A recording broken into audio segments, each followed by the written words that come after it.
માનવતા હજુ પણ મહેકે છે અને આવું સાબિત કરી બતાવ્યું છે અમરેલી જિલ્લાના એક વડિયા ગામ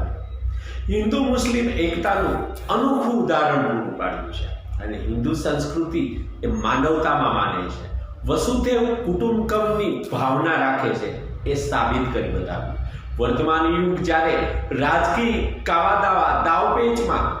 માનવતા ભૂલાઈ ગઈ હોય, જાતિવાદીના જે વમળો ઉઠે છે, એકાબીજાને ભાગલા પાડીને રાજકરોની પરિસ્થિતિ નિર્માણ થઈ હોય, ત્યારે આજે પણ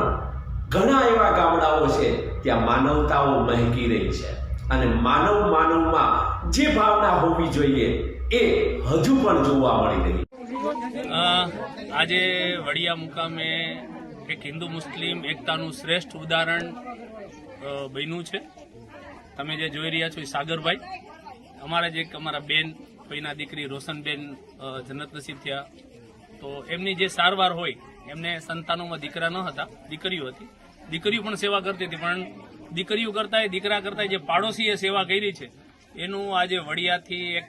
મોટો સંદેશો આખા દેશને જાય છે કે કોઈ પણ નાત જાતના જ્ઞાતિ જાતિના કોઈ પણ ભેદભાવ વગર, હિન્દુ મુસ્લિમના કે કોઈ પણ જ્ઞાતિના ભેદભાવ વગર એ તમામ મુસ્લિમ સમાજના આગેવાનોએ પણ બહુ આવકારી છે, સગાવાલા અને મહેમાનો જે આવ્યા છે એને પણ આવકારી છે। અમારા સાગરભાઈએ છેલ્લી ઘડી સુધી, એટલે કે જ્યારે એમનો અંતિમ સમય હતો ત્યારે પણ પાણી એમના હસ્તક પાયું ને એમની વસિયત પણ એવી હતી કે પેલી ચૂંદડી એ સાગરભાઈની ઓઢાડે, તો જે દફનવિધિમાં જે કંઈ ચાદર કે ચૂંદડી નાખી એ પણ સાગરભાઈની જ નાખી।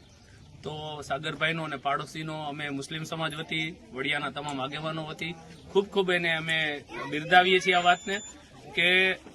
કંઈ પણ આજે જાત જ્ઞાતિના ભેદભાવ ભૂલી અને દેશ માટે, સમાજ માટે એને એવું કામ કર્યું છે કે આપણે જે ક્યાંય વાળાઓ ઊભા કર્યા છે હિન્દુ મુસલમાનના, એ ભૂલીને રાષ્ટ્રીય એકતા કેવી રીતે રહી શકાય અને ન હિન્દુ જોવે ન મુસલમાન જોવે, એક સરસ રીતે માનવતાનો ધર્મ એને અદા કર્યો છે, એ બદલ મુસ્લિમ સમાજ પણ નોંધ લીધી છે, તમામ સગાવાલોએ પણ નોંધ લીધી છે અને સાગરભાઈને અમે ખૂબ ખૂબ બિરદાવીએ છીએ કે આવું ભલાઈનું કામ કરતા રહીએ અને રોશનબેનને પણ દુઆ જે આપી છે એવી દુઆ એને કામ લાગે।